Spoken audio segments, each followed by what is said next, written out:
Sejam todos muito bem-vindos ao nosso projeto Diálogos Brasil-Alemanha, passado, presente e futuro. Hoje teremos um ilustre convidado em nosso 11º episódio do nosso programa, que é o professor Dr. Cleo Althofen.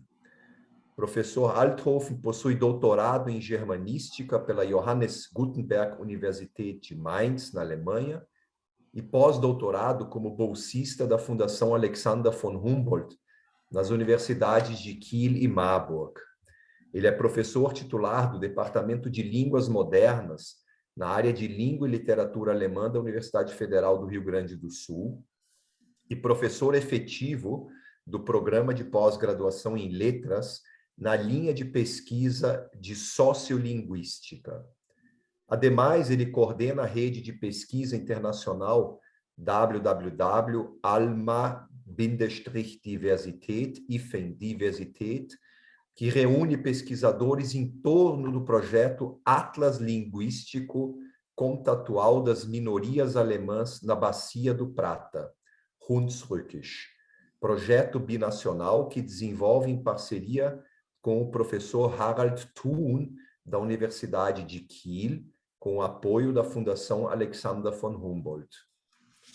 Professor Althofen é líder do grupo de pesquisa do diretório do CNPq Alma Linguae, Variação e Contatos de Línguas Minoritárias, membro do Comitê Executivo do Centro de Estudos Europeus e Alemães, coordenador do Colegiado Setorial da Diversidade Linguística e ocupante da cadeira de número 8 do Instituto Histórico de São Leopoldo, no Rio Grande do Sul.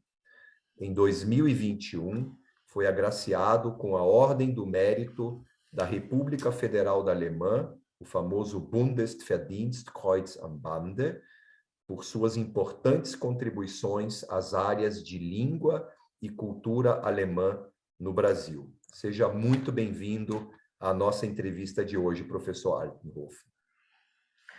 Muito obrigado, Herr von Dubitz, pela apresentação. Dubnitz, né? Dubnitz, exatamente. E eu fico muito feliz em poder falar sobre um tema que vem desde o meu berço, posso dizer, porque eu me criei na língua alemã falada aqui no Brasil. Depois tive a oportunidade de estudá-la apenas na Universidade Federal do Rio Grande do Sul, aqui em Porto Alegre, e pesquisar também. Isso há já 30 anos. Então, eu espero termos uma conversa agradável, como se faz aqui no Sul, numa roda de chimarrão, né? Falando sobre língua. Isso não só pesquisadores, professores deveriam fazer, mas as pessoas, sobretudo aqueles que falam outra língua, refletir sobre o seu repertório linguístico e as experiências que tem. Muito obrigado. Nós que agradecemos do Instituto Matsustaden pela disponibilidade do senhor em aceitar o nosso convite para abordarmos um tema tão interessante, que são justamente os dialetos. O senhor pesquisa a variação da língua alemã no contexto da imigração, professor, e no Brasil e na Bacia do Prata, incluindo Misiones na Argentina e o Paraguai também. O que exatamente entra nessa pesquisa quando se pensa em língua de imigração alemã no Brasil? É muito importante pensar em língua como um conjunto de variedades. A língua alemã não é igual nem mesmo na língua standard. Nós temos o standard na Áustria, na Alemanha, na Suíça, assim como o português de Portugal, português do Brasil e tal. Mas especificamente a língua alemã no Brasil, eu falo da língua trazida pelos imigrantes, né? E esses imigrantes, eles trazem uma parte da história da língua alemã da Europa para cá. aqui nós temos um manancial de variedades. E a variação é uma característica inerente a toda língua, mas especialmente ao alemão do Brasil, ao nosso alemão, poderíamos dizer. Esse alemão, ele varia em diversos sentidos. Primeiro, conforme a região de onde vieram os imigrantes. Eles trouxeram dialetos, tradições próprias. Então, temos imigrantes que vieram da Boêmia, do Hunsrück, da Baviera, da Volínia, né, da Pomerânia, da Westfália, e evidentemente, isso no século XIX, trouxeram sua variedade local, que eles falavam no dia a dia. Ao lado, muitos vieram, e aqui existe a segunda variação, que é a de classe social, de experiência de escrita. Então, existem muitos imigrantes que não vieram apenas com seu dialeto, também sabiam escrever em alemão, e quando escreviam no Hochdeutsch, como dizem aqui. O Hochdeutsch é uma entre 14 variedades que nós já identificamos. Eu já mencionei. Nós as procuramos, na pesquisa, deixar distintas, manter essa ligação de onde eles vieram com o que eles falam hoje. Então, o alemão boêmio, o alemão pomerano, o westfaliano, o bávaro, temos uma variedade que se chama Kaffeefleckers, que é falada a uns 20 quilômetros de Florianópolis, numa colônia. Lá tem uma história longa. E a mais difundida é o Hunsrückisch. Uma terceira variação que eu chamaria a atenção, além da região e do que eles trouxeram de falado e de escrito, é o período quando vieram. Porque a língua alemã vai mudando também na Alemanha, na Áustria, na Europa. E conforme o período que eles vêm, eles trazem as inovações daquele período, né? E então, quanto mais próximo da primeira metade do século XIX, quanto mais inicial, mais dialetal. E quanto mais tardio, mais influência do alemão padrão se tem. Isso é uma característica. Então, é fascinante para mim descrever essa variação do alemão e entender não apenas a tarefa de documentar e descrever, mas também um pedaço da história da língua alemã, como se constrói. Por exemplo, quando a gente usa o sufixo iren para formar verbos, informieren, tätowieren, e assim por diante. Tem muitos no alemão padrão, e aqui no Brasil, quando se empresta do português, também se empresta. Mas no Hunsrückisch, por exemplo, na primeira metade, os mais antigos, eles não usavam o iren. Por exemplo, o verbo como brigar, eu digo briga. E brigar ainda vem do germânico, se não me engano, né? Ou quando eu digo mexer, mexa, né? São alguns empréstimos antigos. Mas se transpõe uma parte da história e eu diria que é interessante não apenas pela questão germanística, mas também pela questão de como uma língua se mantém, sobrevive e se muda de configuração ao longo do tempo, longe da sua origem, né? Isso tem muitos modos de estudar esse alemão na sua variação. Poxa, é interessantíssimo, professor, o que o senhor nos traz até agora.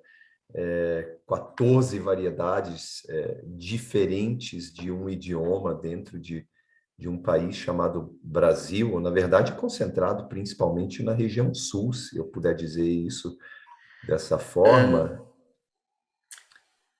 Sim, eu diria que vieram até mais. Sim, Pegamos o Plautditch Menonita. Não sei se os nossos estudantes já ouviram falar desse grupo.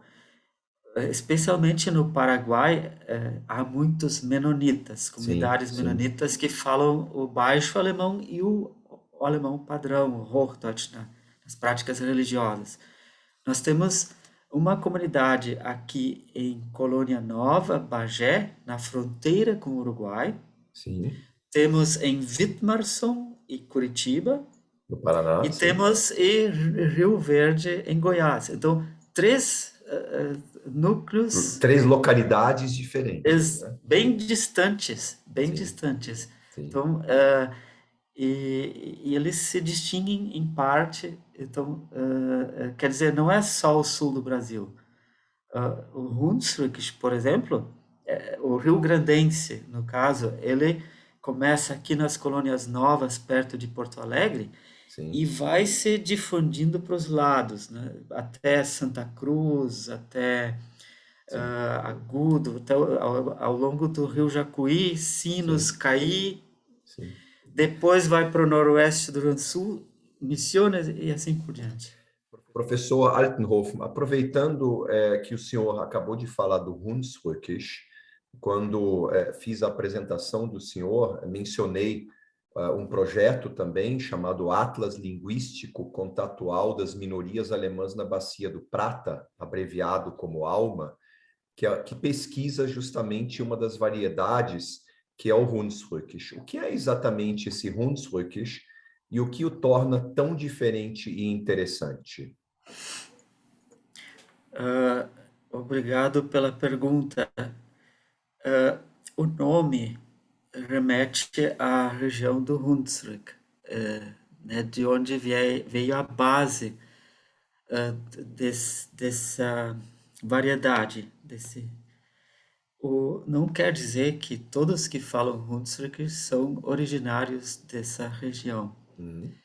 mas por estar localizado no que nós chamamos de médio alemão, né, Mitteldeutsch, assim, na parte entre o baixo alemão, que é mais dialetal, e o alto alemão, que é, né, a região, o Mitteldeutsch, ou Westmitteldeutsch, mais ali do oeste, ele certamente teve uma função de língua de intermediação entre falantes e regiões diferentes, porque nós temos que imaginar que às vezes no mesmo navio havia imigrantes de dialetos diferentes e o que era a língua comum para se comunicar era o que eles chamavam de Hochdeutsch.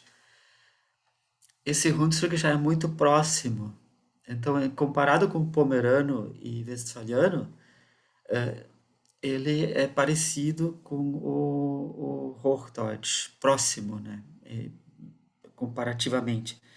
E isso fez com que ele assumisse esse papel porque não havia aqui no Brasil ainda, na primeira metade do século XIX, escolas, o ensino de alemão. E o próprio alemão standard, a norma, ainda estava em processo de difusão na própria Europa, né?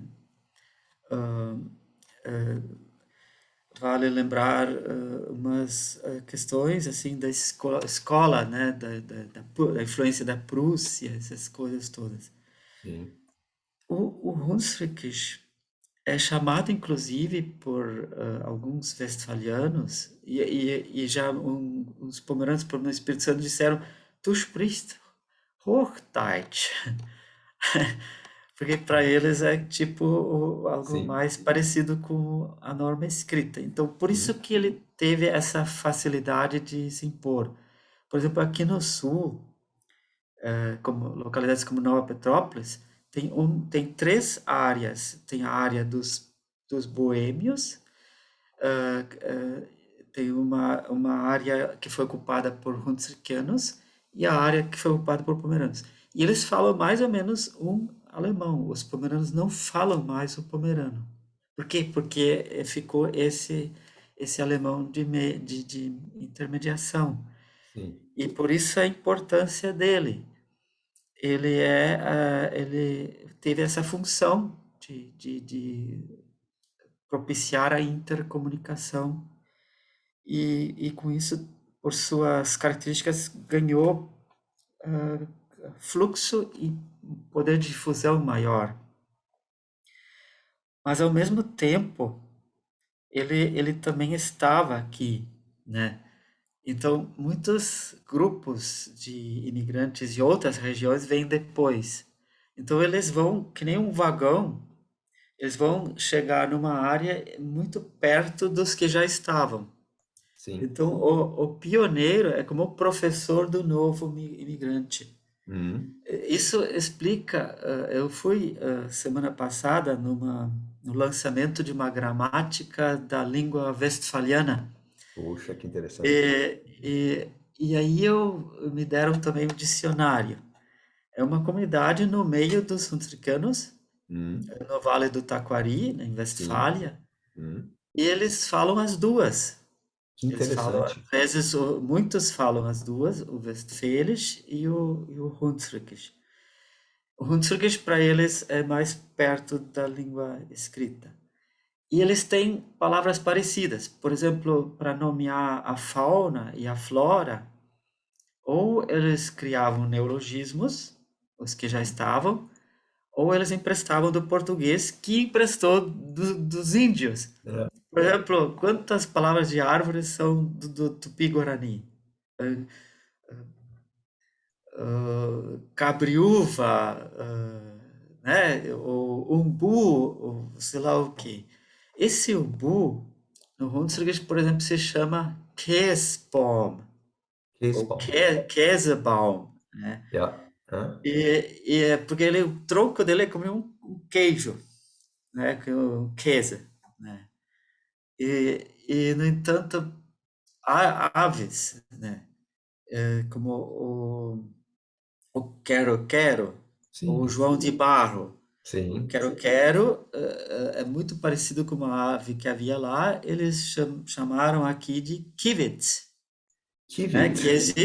Que existe também na Alemanha, parecido assim. Eu já olhei de longe, sempre tinha que fotografar. Olha, um kivit! Que interessante. E ele canta aqui, então muitas vezes se nomeava com uma ave parecida, né? Mas também tem palavras como curi, que é do português rio-grandense, né? Tuguria. Tecuri. E os westfalianos também usam tecuri, né?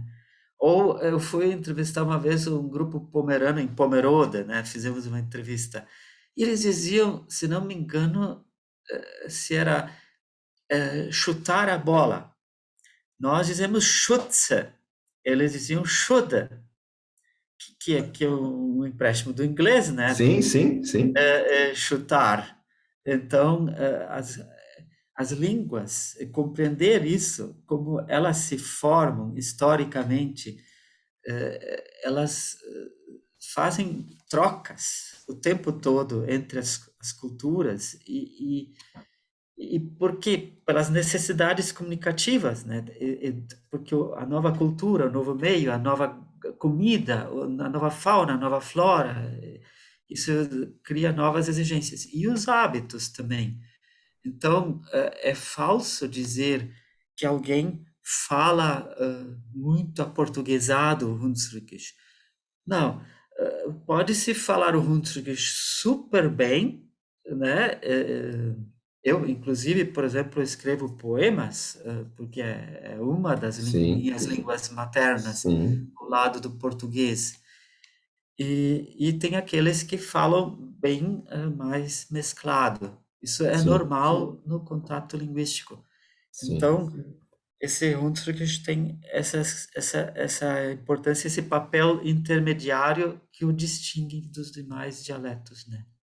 Professor, com uma área tão extensa de difusão, como o senhor está nos explicando, acompanhando as migrações internas para ocupar novas áreas, qual é a metodologia utilizada pelo projeto, pelo ALMA, para dar conta de tanta complexidade de variação, de contatos linguísticos e de migrações entre a origem na Europa e a sua forma hoje no Brasil? Existe uma metodologia utilizada? Ah, ah, Pode-se usar diferentes metodologias conforme o objetivo, né? Eu sempre quis, eu me criei num atlas linguístico do português. Os meus professores da área de alemão aqui na URGS, este é o projeto do Atlas Linguístico Etnográfico da região sul do Brasil, que mapeou a variação do português. E o nosso sonho era sempre fazer um mapeamento do alemão depois, né, de concluído esse projeto. E como todo atlas, isso demanda muitas viagens longas, o primeiro passo é definir uma rede de pontos. Então, se define localidades onde se vai fazer entrevistas. Essa rede de pontos, muitos que nos ouvem devem conhecer localidades onde se fala algum alemão, né? Inclusive, acho em São Paulo, né? Tem, Sim, às sim. vezes, comunidades. Mas sempre se define critérios para ver, assim, tipologia de pontos. Um ponto mais antigo, um ponto mais isolado, um ponto mais daquela área, e se distribui mais ou menos. Eu não esperava que fosse uma área tão grande, porque eu sabia do Rio Grande do Sul e que no oeste de Santa Catarina se falasse. E, no entanto, de repente, nós fomos indo atrás das migrações e chegamos em Misiones, na Argentina, ao Paraguai, até o Mato Grosso. Impressionante. E no Impressionante. Espírito Santo eu achava que era apenas pomerano. No entanto, tem também a comunidade Hunsrückiana lá. Inclusive, eles se associam um pouco. Eu tenho uns que dizem que tem Hessen também lá. Pessner. Uhum. E, bom, esse é o primeiro passo metodológico. Por que uma área tão grande? Para ter uma visão global. Isso não é todo estudo que quer isso, né? Pode ser fazer um estudo apenas numa localidade. Mas ver o que acontece com esse Hunsrück em contextos diferentes é um motivo. Em cada localidade nós fizemos entrevistas, mas aí foram 4 entrevistas no Alma. Por quê? Porque um fator que leva à variação é a idade. Então, os mais velhos, naturalmente, guardam mais e falam mais, e inclusive, tem um conjunto de variantes ainda mais presente. Os Sim. jovens Uhum. vão perdendo. Então, nós queremos ver o que muda entre velhos e jovens. Eu tinha uma entrevista com velhos e com jovens. E o outro fator foi a escolaridade. Queríamos ver como influencia a escolaridade para que alguém fale Hunsrückisch mais ou menos, ou mais com mais português, ou mais Hochdeutsch. Então, foram essas 4 entrevistas mesclando idade, velhos, jovens, e escolaridade maior e menor. Existe o mito de que o alemão é falado apenas como dialeto e por colono. Nós temos muitos, uma quantidade de pontos onde tem falantes com curso superior. Inclusive, na universidade, eu tenho estudantes constantemente que também falam uma dessas variedades, e existem outras universidades assim também. E nós fizemos as mesmas perguntas Sim. para comparar, para mapear. Por exemplo, tem as famosas frases de Wenka, que era um pesquisador lá da Alemanha do século XIX, que fez o Atlas da Alemanha, e os levantas, ele era inclusive professor. E uma dessas frases, para exemplificar, nós damos em alemão padrão e pedimos para eles pronunciarem na sua variedade local. Por exemplo, se eu dissesse para alguém, diga aí, wie siehst du im Hunsrückische, im Winter fliegen die trockenen Blätter in der Luft herum. Aí eu diria assim no meu Hunsrückisch, de harmonia no Vale do Caí aqui. Im Winter fliegen die trockenen Blätter in der Luftraum. Essa seria a minha Sim, variante. Aí eu sim. perguntaria ainda, Fliehe, siehst du? Gibt's Revolution? Fliehe? Ich habe schon mal gehört. Entende? Então, nós Entendo. pegamos o espectro de variantes Sim, sim. conhecidas. E é muito curioso. Por exemplo, trocknen, eu disse trocknen. Essa variação O, U é muito oscilante. Pense bem, zona, eu digo sun, quase como o inglês Em inglês, sun. Woche, eu digo Woche, né? Então, pleda, tem os que fazem, a gente chama de rotacismo, eles fazem um R, plera, né? Era. Isso. Então, tem muitas variantes. E há coisas muito curiosas, porque daí também medimos o que ainda sabem ou deixaram de saber, ou já se esqueceu. Por exemplo, me chamou a atenção que no Espírito Santo eles tiveram dificuldade de entender a palavra vinta. As 4 estações existem aqui no sul. Nós temos de vinda, de suma, ó, de novo, o para u, Soma, zoma, soma, suma. Que nem em soma. inglês, summer, né? Zoma, suma. E também temos a primavera e o outono. Só que nós não dizemos Frühling. Nós dizemos das Frühjahr. Frühjahr, Frühjahr, das Da, Frühjahr. das Frühjahr. Frühjahr. Aham. Ja, a fica o muito, né? E também o outono fica de no Sommer, de Nachsommer. Nachsommer, não é O Herbst, é pó é o que vem Nachsommer. depois do Sommer, né? Norsommer. Aham. Isso. E lá no Espírito Santo eles só tinham a palavra suma, pelo menos a falante que eu entrevistei. Isso por quê? Porque eles praticamente têm uma temperatura parecida, embora faça um friozinho às vezes, né? O ano inteiro, né? Exato. É. Então não foi necessário mais falar em winter, né? É muito Que curioso, assim. interessante, é muito curioso mesmo. Puxa. Muitos exemplos desse tipo, Sim, né? sim, sim. Professor, poderíamos ficar aqui com certeza durante horas abordando esse assunto tão interessante, mas infelizmente precisamos chegar a um fim da nossa conversa. O nosso chimarrão virtual, ao qual o senhor se referiu no início, já está quase vazio aqui. Mas, por fim, a partir dessa sua vasta pesquisa e experiência como falante e pesquisador da linguística, vamos olhar um pouco para o futuro. Afinal de contas, o nosso projeto se chama Brasil-Alemanha, Passado, Presente e Futuro. Como que o senhor vê a chance dessas línguas de imigração alemã se manterem vivas? E o que se poderia fazer para isso, para que elas se mantenham vivas em forma de uma Sprachförderung, por exemplo? É uma pergunta muito importante. Eu sou bem otimista. Eu sempre, muitas vezes, ouço a frase: Hier spricht niemand mehr. Aqui ninguém mais fala. E, no entanto, se for investigar, há sempre alguém que fala. Ou eu ouço também dizerem assim: Mein Vovô, mein Oma. die hat noch gesprochen.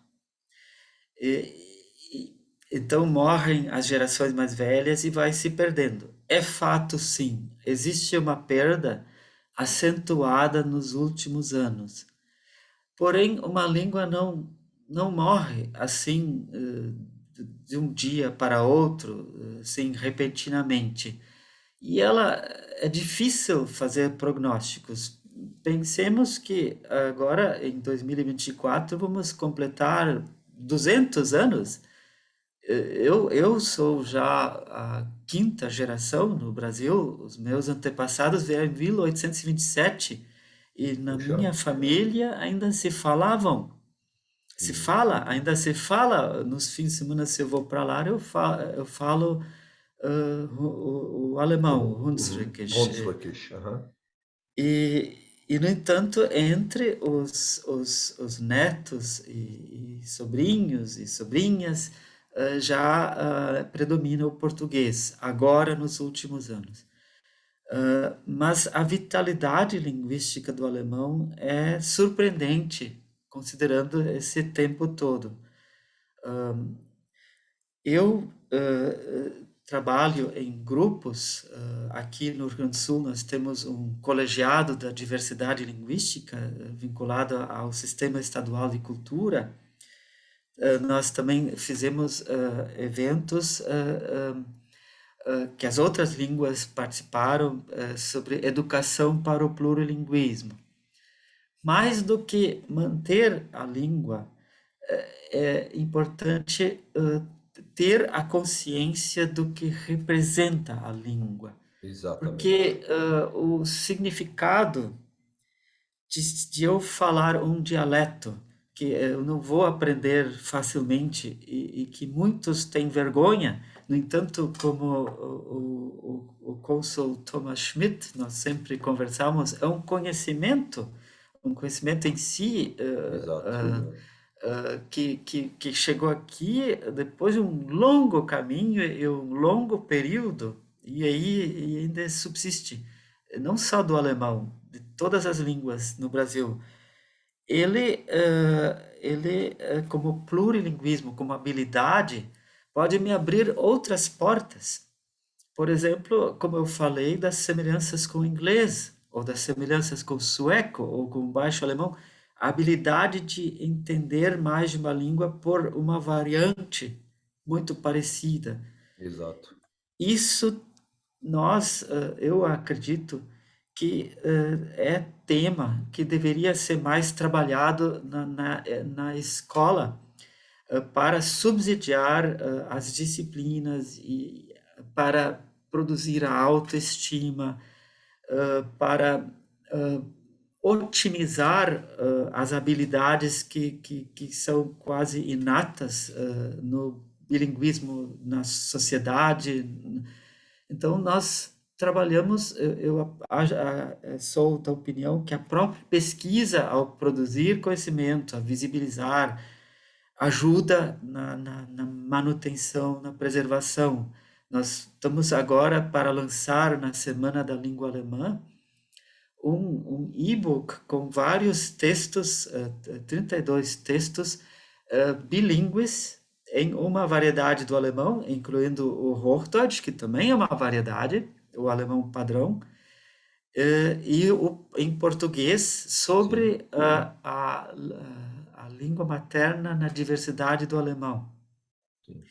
Com esses materiais e depoimentos, são depoimentos de professores, pesquisadores, acadêmicos, estudantes, inclusive doutorandos, nós damos o exemplo de que isso merece atenção, porque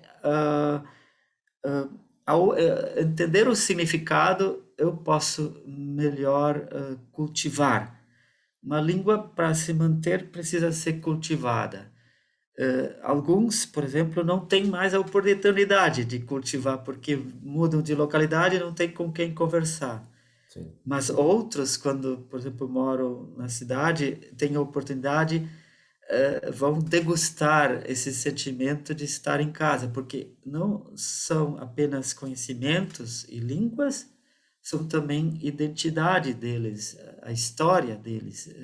Então, entender isso, eu acho que é importante. E eu acredito muito nas chances da língua sobreviver. Se não totalmente, mas sempre haverá algum lugar, porque não morre repentinamente como um ser humano. Perde um braço, perde outro braço, perde sei lá o quê, mas alguma coisa da língua sempre fica, nem que seja numa cantiga. E essa cantiga, o significado que se dá, ele já é muito importante. Eu acho que pela educação, entender o significado sem pensar, bom, o que vai ser de tudo isso, mas simplesmente ver com os olhos mais desarmados e o conhecimento mais instruído. Espero que eu, aqui nessa entrevista, tenha contribuído também nesse sentido para produzir reflexão e pensar nisso tudo como conhecimento. Não só contribuído, como com certeza, professor Altenhofen, o senhor com certeza despertou o interesse em muitas pessoas e muitos jovens. Se eu posso aqui complementar esse desafio, ou seja, comprovar até de que esse desafio ele é possível. O senhor com certeza sabe, o nosso Instituto Márcio Staden, ele é financiado pelo Colégio Visconde de Porto Seguro, e o Colégio Visconde de Porto Seguro ele foi fundado há 144 anos atrás, na cidade de São Paulo, por um número muito pequeno de famílias alemãs que tinha como objetivo a manutenção, através da educação, como o senhor falou muito bem, a manutenção, a possibilidade de se ensinar aos seus filhos e netos, não apenas o idioma alemão, esse já era praticado em família, mas um projeto pedagógico que os possibilitasse, em algum momento de um possível retorno para a Alemanha, a reingressarem sem dificuldades e obstáculos no processo pedagógico alemão. E o tempo foi passando, e eu posso lhe dizer hoje que o Colégio Visconde de Porto Seguro, com seus quase 9.000 alunos e alunas, em 4 campos, 3 na cidade de São Paulo e 1 na cidade de Valinhos, ele é um colégio de origens alemãs e que hoje prepara ou se despede anualmente de aproximadamente uma centena de jovens prioritariamente originários de famílias brasileiras, não de famílias alemãs, que passam a ter contato com o idioma alemão na mais tenra idade, ou através do currículo internacional alemão, ou através do Deutsch als Fremdsprache, que é o chamado DAF, que é o alemão como idioma estrangeiro, que lhes é ensinado. E, para nossa surpresa, esses jovens aprendem esse idioma, e não só aprendem o idioma, mas se familiarizam com o país, se interessam pela cultura, pelos costumes, de forma que depois de 14, 15 anos de vida escolar conosco, eles se despedem do nosso colégio totalmente preparados e capazes a cursarem uma universidade na Alemanha, alguns deles falando um alemão como onde o senhor pensaria que eles são alemães natos, falando o idioma de forma fluente, sem qualquer sotaque, numa proficiência impressionante. Por que eu estou contando isso para o senhor e para todos que nos ouvem e nos assistem? De que eu digo isso porque é possível resgatar essas origens, transmitir isso para as próximas gerações, principalmente através da educação, através das escolas, através de uma vontade política dos poderes públicos nos respectivos municípios, nos vários municípios que o senhor citou aqui durante a entrevista. E isso é muito importante, porque acaba abrindo portas muito importantes, como o senhor disse muito bem durante a entrevista, para esses jovens, uma vez que eles terão esse domínio, essa fluência nesse idioma, e não só o domínio e a fluência do idioma, mas, como eu disse também, eles serão profundos conhecedores da cultura, eles terão um interesse pelos países onde se fala a língua alemã e passarão a ter interesse também pela história dos seus antepassados, o que é muito importante. Então, nesse sentido, eu gostaria de parabenizá-lo pelo trabalho, gostaria de parabenizá-lo pela pesquisa e, principalmente, agradecer por essa interessantíssima conversa que nós tivemos hoje sobre um tema tão importante. E que venham os 200 anos de imigração alemã em 2024, estamos muito ansiosos já pela comemoração dessa grande data. Muito agradecido, professor Cleo Althoff. Eu também agradeço. Poderíamos continuar conversando até a meia-noite, Com certeza. porque assunto sempre vai haver. Então, é um tema instigante. Com certeza. É preciso, é curioso, todos falamos uma língua, mas não nos damos conta do que significa o que falamos, ou do modo como falamos, da onde vem aquilo. Mesmo o português também, né? Exato, Então, exato. isso é muito importante. Muito obrigado por ter estado conosco e encerramos então dessa forma o nosso 11º episódio do nosso projeto Diálogos Brasil-Alemanha, passado, presente e futuro. Muito agradecido pela atenção de todos.